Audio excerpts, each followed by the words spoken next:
Para sa ikabubuti naming dalawa. And para makapaghanap buhay na rin siya ng maayos, ako din ganon.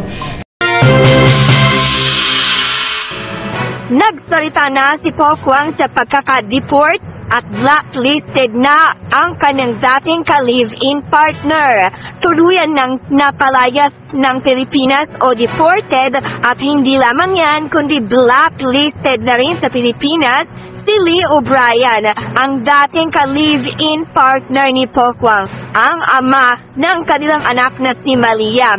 Naganap ang deportation kay Lee O'Brien ito damang nakaraang Lunes, April 8. Ito ay matapos kapigan ng Bureau of Immigration ang reklamo at kaso na isinampa ni Pokwang laban sa kanyang dating ka-live-in partner na si Lee O'Brien na illegal na nagtatrabaho raw dito sa Pilipinas. Isinampa ni Pokwang ang kaso noong nakaraang taon. Dahil daw ito sa pang-aabuso raw sa kanya ni Lee O'Brien at kawalang suporta para sa kanilang anak na si Malia. Bukod nga sa deportation, blacklisted na rin at hindi na pwedeng bumalik pa sa Pilipinas si Lee O'Brien kahit nakailan. Ayon yan sa Bureau of Immigration. At tuluyan na itong napalaya sa Pilipinas dito nakarang April 8, Lunes. Kaugnay nito ng makapanayam ng fast talk ni Boy Abunda si Pokwang, inihayag ni Pokwang na maganda na rin daw na deported na si Lee O'Brien dahil para na rin daw ito sa ikabubuti nilang dalawa. At para makapaghanap na rin daw ng maayos na trabaho si Lee O'Brien sa Amerika kung saan siya nabibilang. At para makapagbigay ng suporta sa kanilang anak na si Malia. Para sa ikabubuti naming dalawa. And para makapaghanap buhay na rin siya ng maayos, ako din ganon. Para makapag-provide kami ng maayos para sa anak namin. Dagdag pa nga ni Pokwang, kasi kung nandito pa daw si Lee O'Brien sa Pilipinas, wala nga daw kasi itong trabaho at wala pang work permit.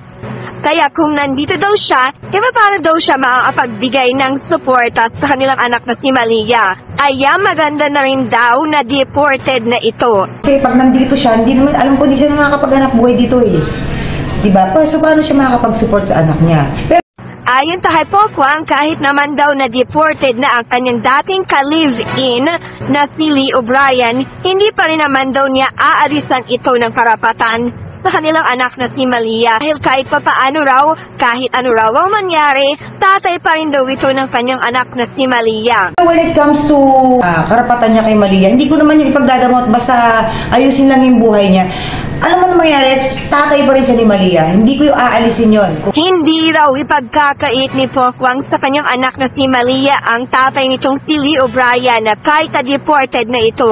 Kung gusto raw ni Malia na makasama o makita ang kanyang ama na si Lee O'Brien, ay papayagan naman daw niya ito puntahan si Lee O'Brien sa Amerika. Basta ibalik lang daw ni Lee O'Brien si Malia sa kanya. Kung gusto mong pumunta ni Malia doon, then go, fine. Kung gusto mong dalawin sila ni Malia sa Amerika, okay, go. Kaya hatid ko pa. Diba? Basta babalik nyo sa akin. Panghuli, sinabi nga ni Pokwang na maganda na rin daw ito para sa katahimikan at peace of mind nilang pareho. At para maayos na rin daw ni Lee O'Brien ang kanyang buhay at makapaghanap ito ng legal na trabaho sa kanyang bansa at masuportahan ang kanilang anak na si Malia. Yun naman yun. So, at least for the peace of mind of both sides.